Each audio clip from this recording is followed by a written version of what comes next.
سورہ نور جو 18ویں پارے میں ہے اور جس کے بارے میں ہمارے آقا و مولا جناب محمد رسول اللہ صلی اللہ علیہ وسلم نے فرمایا کہ اس سورہ کو اپنی بیٹیوں کو اور اپنی خواتین کو سکھاؤ، کیونکہ اس سورہ کے اندر کثرت سے خواتین کے تعلق سے مسائل موجود ہیں اور گھریلو بہت سارے مسائل موجود ہیں جن کی زندگی میں بہت زیادہ ضرورت پیش آتی ہے۔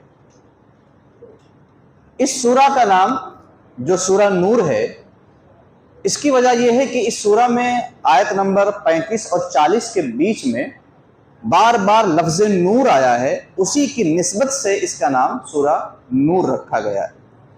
اس سورہ کی جو شروعات ہوتی ہے تو اس میں زانی اور زانیہ کے احکام بیان کیے جاتے ہیں کہ ان کے ساتھ کیا معاملہ کرنا چاہیے، اور پھر زانیہ اور مشرکہ عورت کے ساتھ نکاح کا مسئلہ بیان کیا جاتا ہے۔ اس مبارک سورہ کے اندر سیدہ عائشہ صدیقہ رضی اللہ تعالی عنہا جو میرے آقا و مولا کی بیوی ہیں اور حضرت صدیق اکبر کی بیٹی ہیں، ام المؤمنین ہیں اور عظیم فقیہہ ہیں، اسلام کو کی نشر و اشاعت میں ان کا بہت بڑا کردار ہے۔ حضرت عائشہ رضی اللہ تعالی عنہا کی پاکیزگی میں کچھ آیتیں نازل ہوئیں جو اسی سورہ کے اندر موجود ہیں، تو میں اس میں جو مسائل ہیں ان میں سے چند مسائل آپ کو بیان کرنا چاہوں گا اور بڑے فائدے سے انشاءاللہ حاصل ہوں گے۔ پہلا تو یہی کہ حضرت عائشہ پر منافقوں نے الزام لگا دیا تھا، بہتان لگا دیا تھا، بڑا گندا الزام لگایا صدیقہ بنت صدیق پر، رسول اللہ صلی اللہ علیہ وسلم کی پیاری محبوب زوجہ پر الزام لگا دیا۔ اب رسول اللہ صلی اللہ علیہ وآلہ وسلم تک یہ بات پھیل گئی اور حضور تک پہنچی۔ حضور پاک خاموش رہے، صفائی بیان نہیں کی کہ ہاں میری بیوی ایسی نہیں ایسی نہیں ایسی نہیں، صفائی بیان نہیں کہ خاموش رہے۔ دیکھیں نبی جب بولتے ہیں تو اس میں بھی حکمت ہوتا ہے، اور جب چپ رہتے ہیں تو اس میں بھی حکمت ہے۔ اب حضور پاک صاحب اللہ خاموش رہے، ایک لمبا وقت گزر گیا اور منافقوں نے ایسی افواہ پھیلا دی کہ بہت سارے لوگ اس کے شکار ہو گئے۔ منافقین اس کو خوب بیان کرتے چوراہوں پر، گلی گلی، جگہ جگہ پر، حتیٰ کہ بعض مسلمانوں کے ذہنوں میں بھی شبہ پیدا ہو گیا حضرت عائشہ کے بارے میں جنہوں نے الزام لگایا تھا۔ رسول اللہ خاموش تھے اور منشأ الہی مشیت ازدی سید عالم صلی اللہ علیہ وسلم خوب جانتے تھے۔ خاموش اس لیے تھے، اس میں حکمت سمجھیں آپ۔ اگر شوہر اپنے بیوی کی صفائی بیان کرے یہ بڑا کمال ہے کہ دوسرے لوگ اس کی پاکیزگی کی گواہی دیں، یہ بڑا کمال ہے۔ اگر کوئی شخص اپنے گھر والوں کی صفائی بیان کرے تو ہر کوئی کہے گا بھائی ان کے گھر والے ہیں اس لیے صفائی بیان کر رہے ہیں، ان کی اپنی بیوی ان کی اپنی بیٹی ہے اس لیے اس کی تعریف کر رہے ہیں۔ کمال دیکھیں کہ اگر دوسرا کہہ دے کہ بہت پاکیزہ ہے، بڑا اچھا ماحول ہے، تو اس کا معاملہ کتنا زبردست ہوگا۔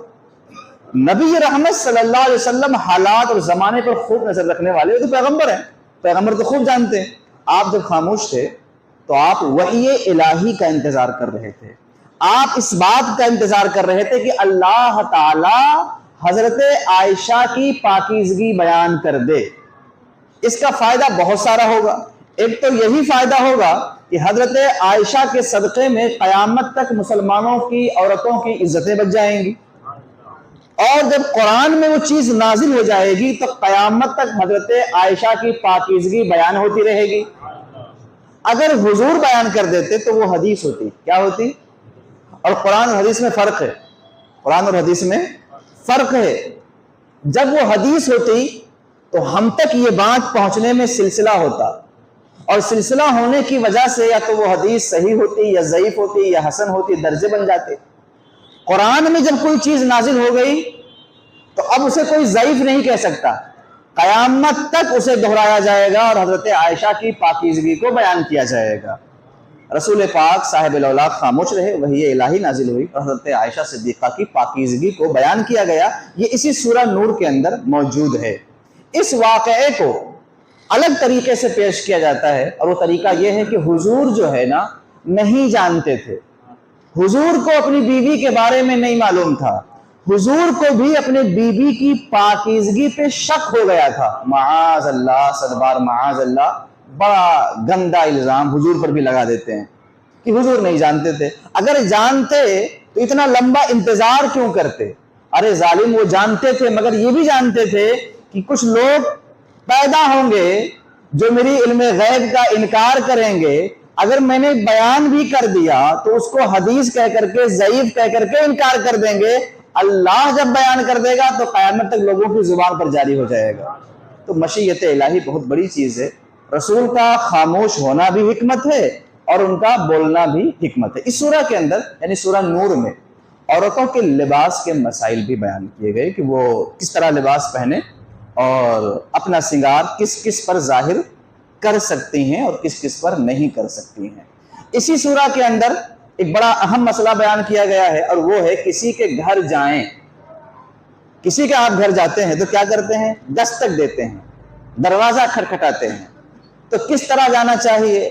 کیا جا کر کے اس کے پہلے کھڑکی میں جھانکنا چاہیے پھر اس کے بعد آواز دینا چاہیے؟ نہیں، اس سورہ کے اندر باقاعدہ اس کو بیان کیا گیا ہے کہ کسی کے گھر جائیں تو کس طرح جائیں اور کس طرح پیش آئیں۔ اس سلسلے میں ایک واقعہ جو رسول اللہ صلی اللہ علیہ وسلم کا سن لیں، کیونکہ میرے پیغمبر بہترین آئیڈیل ہیں۔ حضور ایک صحابی کے گھر پہ گئے اور دروازہ کھٹکھٹایا اور السلام علیکم کہا، کیونکہ جب بھی کسی کے گھر پہ جائیں تو دروازے کے بالکل سامنے نہ کھڑے ہوں، ایک الگ سائیڈ میں کھڑے ہوں، کھٹکھٹا دیں اور السلام علیکم کر دیں، اور تھوڑی دیر انتظار کریں۔ ہو سکتا ہے وہ کہیں مصروف ہو سکتا ہے وہ کسی اور حالت میں ہو سکتا ہے اس نے نہ سنا ہو، بہت ساری باتیں ہو سکتی ہیں نا، گھر کے اندر ہے وہ، تو آپ تھوڑا انتظار کریں، پھر اس کے بعد السلام علیکم یعنی کہ سلام کریں تیز آواز میں تاکہ وہ سن لے اور دروازہ بھی کھٹکھٹا دے۔ پھر انتظار کریں، پھر اگر وہ آواز نہیں آئی یا جواب نہیں ملا تو پھر آپ کو یہ حق ہے کہ آپ تیسری مرتبہ بھی سلام کریں، دروازہ کھٹکھٹائیں اور پھر ایک سائیڈ ہو کے کھڑے ہو جائیں۔ اب اگر اندر سے جواب نہیں آیا یا آواز نہیں آئی یا اس نے اندر نہیں بلایا تو بڑی ہی خاموشی کے ساتھ واپس چلے جائیں۔ اس میں کون سا غصہ ہونے والی بات ہے؟ میرے پیارے پیغمبر جناب محمد الرسول اللہ کی پیاری پیاری حدیث سنیں۔ سرکار ایک صحابی کے مکان پہ گئے، دروازہ کھٹکھٹایا، سلام کیا، آواز نہیں آئی، دوبارہ سلام کیا، آواز نہیں آئی، تیسرے مرتبہ آپ نے سلام کیا، آواز نہیں آئی تو آپ واپس جانے لگے۔ اتنے میں وہ صحابی گھر کے اندر تھے، دروازہ کھول کے جلدی سے باہر آئے، کہا یا رسول اللہ میں موجود ہوں، تشریف لائیں۔ حضور نے فرمایا میں نے سلام کیا تھا، آپ نے جواب نہیں دیا، مجھے گھر میں کوئی ہے نہیں، میں واپس جا رہا تھا۔ انہوں نے کہا یا رسول اللہ میں نے جواب دیا۔ اب یہاں پر بہت ساری حکمتیں آپ سنیے گا۔ یا رسول اللہ میں نے جواب دیا مگر آہستہ آہستہ جواب دیا۔ اس حدیث کو بیان کرنے کے بعد جو جن کے دلوں میں نفرت ہوتی نا، وہ کیا کہتے ہیں، ارے حضور تو سن ہی نہیں پاتے، صحابی نے اندر سے جواب دیا، سن ہی نہیں پائے، تو حضور غیب کیا جانے؟ جب گھر کے اندر کی آواز نہیں سن پاتے تو بھلا مدینے میں رہ کر یہاں کی آواز سن پائیں گے؟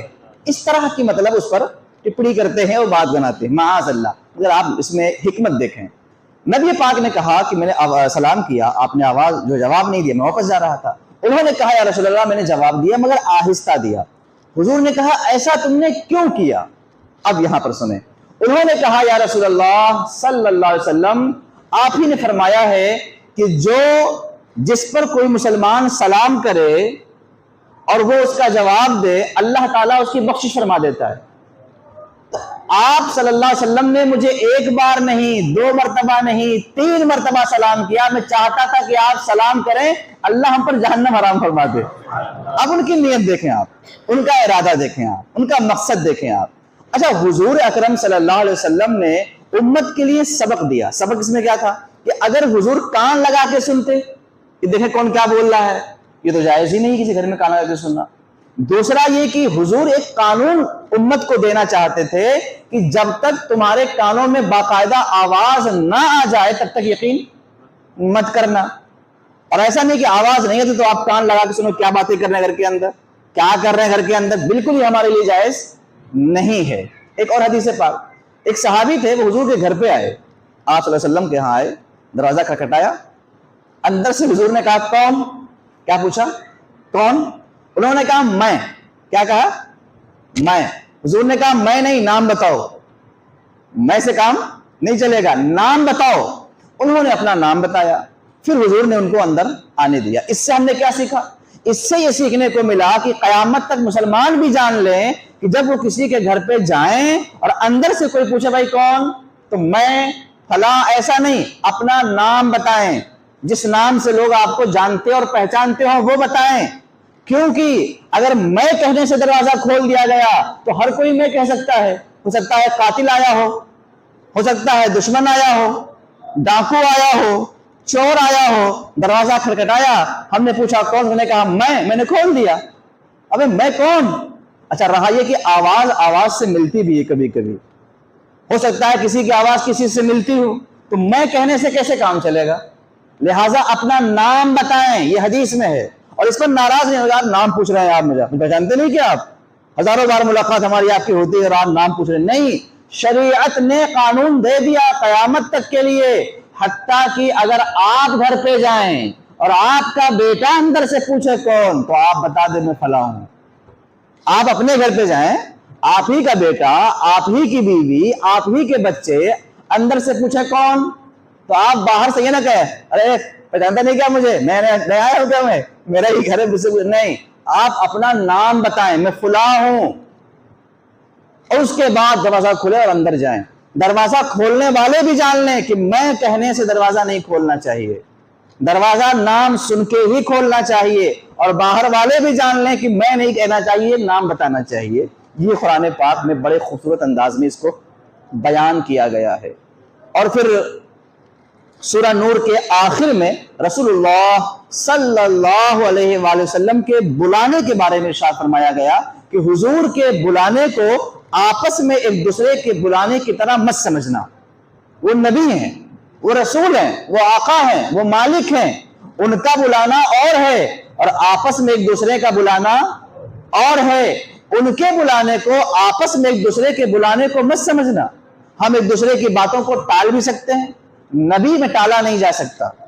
ہم ایک دوسرے کو تیز آواز سے بلا سکتے ہیں, نبی کے معاملے میں ایسا کیا نہیں جا سکتا. ہم ایک دوسرے کی باتوں کو نظر انداز بھی کر سکتے ہیں, نبی کی باتوں کو نظر انداز, کیونکہ وہ پیغمبر ہیں, وہ اللہ کے نبی ہیں.